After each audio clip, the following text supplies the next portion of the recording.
Match reaction, Manchester United 3, Ipswich 2. Your reaction to that game? I've got to go straight in on that second half. So proud of him. First time for a long time I've seen everybody put the body on the line.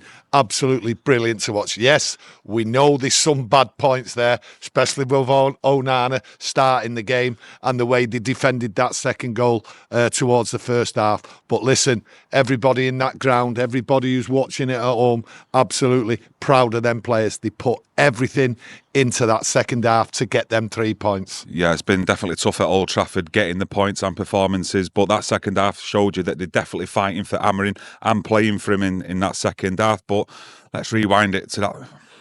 Yeah, Onana. Oh my God, what can I say?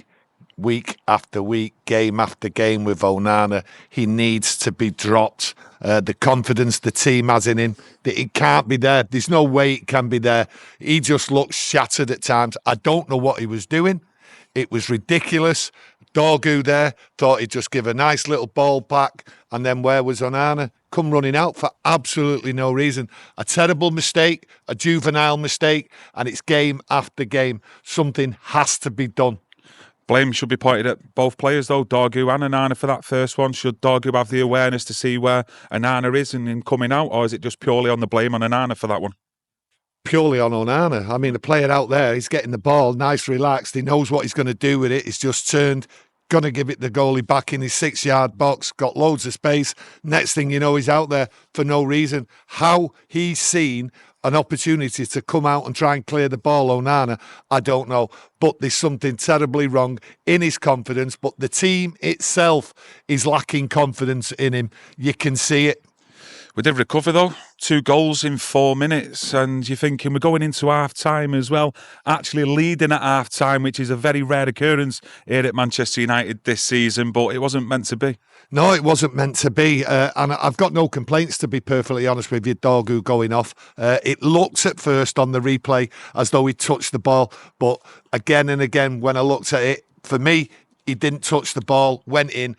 I thought he was very lucky to get up off the ground, the Ipswich player. But for me, a clear sending off. I've no arguments about it. But straight after that, you thought to yourself, right, it's coming to half time. Sit tight. Don't make any mistakes and just keep them out. I thought Dorgu recovered well after that mishap with Onana for that first goal. Looked like an attacking threat. And for me, there was no malice in that challenge, but it was dangerous and a deserved red card for me. But yeah, going into that second half, Maguire, second time with that header against Ipswich FA Cup earlier in the month, producing a header again. Just before I get Maguire, though, I've got to go their second goal. I've got to go their second goal. How United just didn't sit on the edge of the 18-yard box and why they were so wide open. And then that goal there. Again, Onana didn't track the ball. Some people will be critical of him, some won't. But for me, I thought it was poor judgment from the goalie not following the ball. And then you think to yourself, the second half, we've got it all to fight for. We're in big trouble. You're just expecting Ipswich to come piling it on. And there he was, Harry Maguire, who was having an excellent game. I'm telling you. And then he got the header and he jumped in front of him. Fantastic. Good moving, Harry. You've not moved like that for a long time. But let me tell you, Harry Maguire, centre half there, alongside Dalot. I thought Dalot played well today. I thought he was excellent. Kept him out. Very, very few shots Ipswich had, especially in that second half. But no, and then a look. I have to go. There's one more player, Xerxes up there. I thought he was excellent, running, looking for the ball, always wanting the ball.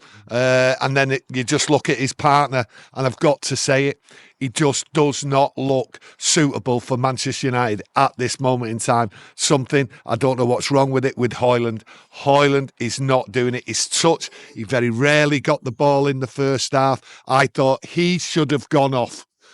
He should have gone off instead of Garnacho. I thought it was very unfair bringing Garnacho. We needed someone wide. I thought Højlund should have gone off for the simple reason Xerxes was down the middle. And I thought Xerxes was the man who was collecting the ball, not Højlund. He was too far forward, wasn't getting it at his feet or anything. But Garnacho, I think Garnacho will be very unhappy tonight, and I don't blame him really. But, you know, it worked out in the end.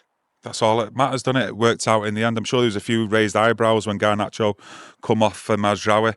But in that second half as well, it looked like the team were up for it. They were looking like they were compact and looking like they were fighting for each other as well. And like you mentioned there, I can't remember really any shots on goal what really tested Onana in that second half. I think it was only near the end of the up to the 90 minutes where Onana really had a save to make. And that's credit to the players. They run their out. I watched Bruno there and I was proud of him tonight. He was fighting. I seen him run at one point where he was down on the floor afterwards.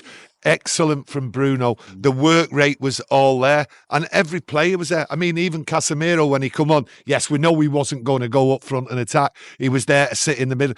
But the way he was chest pumping with Dalot, that was the spirit. And the crowd when the game started was right up for it. You know, the song was there, you know, Country Road and all that. The crowd was wanting this game. They wanted the 3 points. And then right in the second half, right behind them. And then when the Casemiro and all that, they were just cheering. And it was fantastic. There's not a disappointed Manchester United fan. Yes, we can give criticism and we're entitled to give criticism so long as it's constructive. But you have to look at the team tonight. Every man. And when Mazraoui come charging over and give it the lap, you know, when he was having with Ugarte, that was the spirit. Yeah.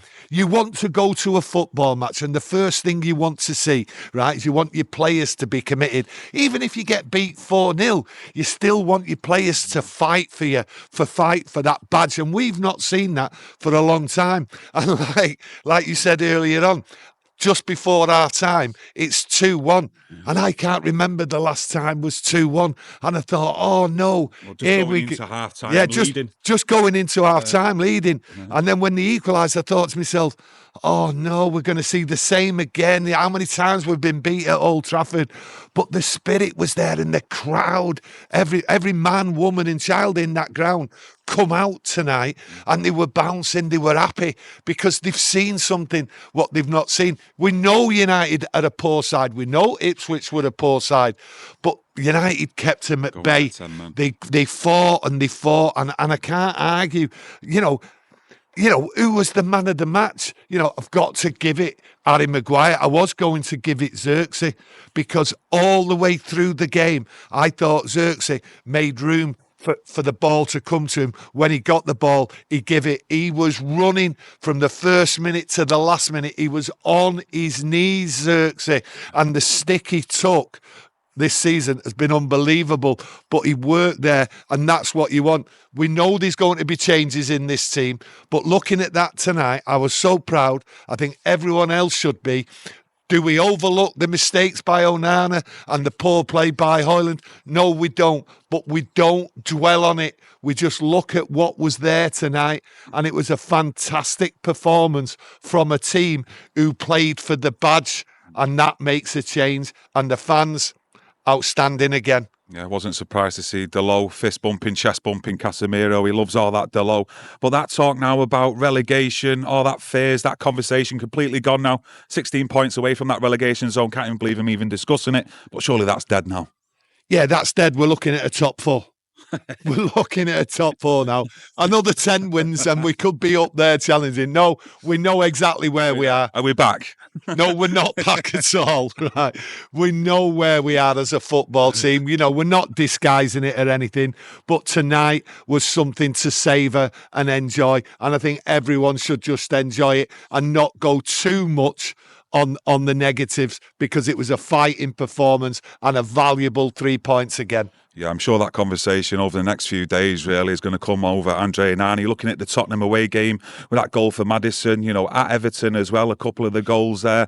Then tonight as well, I think the pressure's only going to build on Onana, and he needs to dig deep and start bringing out some good performances for me. Oh no, the pressure's going to be on Onana, and quite rightly so. Something has to be done. Now, it's his confidence, I think, and the players can't continue with someone who they can't trust. It's not just one mistake in a game. It's generally two now. You normally get a goalkeeper making one mistake every now and again, but it's game after game after game, and you just can't have your team out there knowing I'm worried about my goalkeeper, and we're all worried about him now. I've just got to say, if this continues, then we've got to seriously look in the summer at getting a new goalkeeper, because I don't think, to be honest with you, I don't think there's any coming back from Onana, from the fans, and I don't blame him. Yeah, I think a lot of fans have made their mind up, unfortunately, on Onana. And a real negative tonight on losing Dorgu as well with that red card. But it was a justified red card for me and the right decision. But let us know your thoughts and opinions on tonight's game in the comment section. And don't forget to leave a like on the video, as you know it's much appreciated. We'll be back with a live tomorrow on Thursday. So come and join us and get that notification on. Enjoy your night. Thank you.